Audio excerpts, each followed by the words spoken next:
આજનો દિવસ 1 ડિસેમ્બર 2025 એટલે મોક્ષદા એકાદશી અને ગીતા જયંતિનો દિવસ.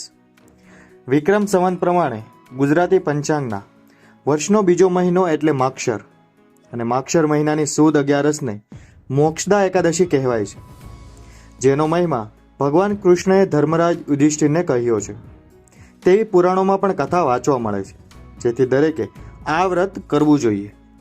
આ જ દિવસે ભગવાન કૃષ્ણએ ધર્મક્ષેત્રે કુરુક્ષેત્રે અર્જુનને ગીતાનો ઉપદેશ આપ્યો હતો, માટે આ દિવસને ગીતા જયંતિ તરીકે ઉજવવામાં આવે છે.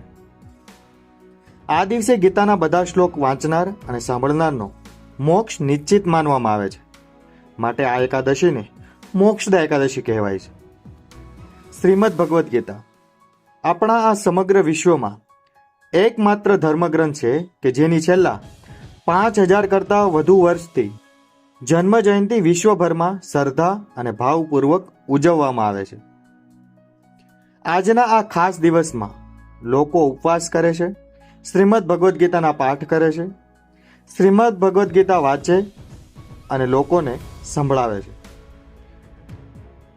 કર્મણ્યે વાધિકારસ્તે મા ફલેષુ કદાચન. કર્મ કરો, ફળની ચિંતા ન કરો. ભગવાન શ્રી કૃષ્ણએ ધર્મક્ષેત્રે કુરુક્ષેત્રમાં અર્જુનને ઉપદેશ આપતા કહ્યું છે કે હે અર્જુન, તમારો અધિકાર માત્ર કર્મ પર છે, તેનાથી મળતા ફળ પર નહીં. આવી સ્થિતિમાં તમે ફક્ત તમારું કર્મ કરો અને પરિણામની ચિંતા કરશો નહીં. એટલે કે એક ધ્યેય બનાવો અને તેના પર સતત કામ કરતા રહો.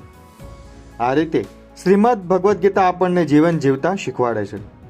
જીવનની દરેક સમસ્યાનો ઉકેલ તેમાં આપવામાં આવ્યો છે. આજના આ ખાસ દિવસે પરમ પૂજ્ય પાંડુરંગ શાસ્ત્રી આઠવલે દ્વારા આપવામાં આવેલ ગીતા સંદેશ કે જેના વડે આપણે શ્રીમદ ભગવદ્ ગીતાને સરળતાથી સમજી શકીએ અને જીવનમાં ઉતારી શકીએ. કર્યા વગર કંઈ મળતું નથી, મફતનું લઈશ નહીં. કરેલું ફોગટ જતું નથી, નિરાશ થઈશ નહીં. કામ કરવાની શક્તિ તારામાં છે, લઘુ ગ્રંથિ બાંધીશ નહીં.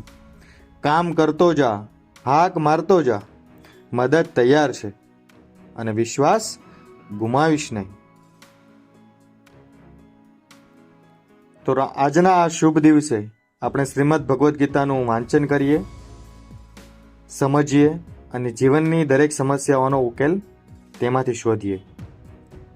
જો તમને અમારો વિડીયો પસંદ આવ્યો હોય તો તેને લાઇક કરવાનું, શેર કરવાનું અને અમારી ડિજિટલ પાર્ટનર યુટ્યુબ ચેનલને સબસ્ક્રાઇબ કરવાનું ભૂલશો નહીં. ફરી મળીશું એક નવા વિડીયોની સાથે. ત્યાં સુધી જય હિન્દ, જય ભારત.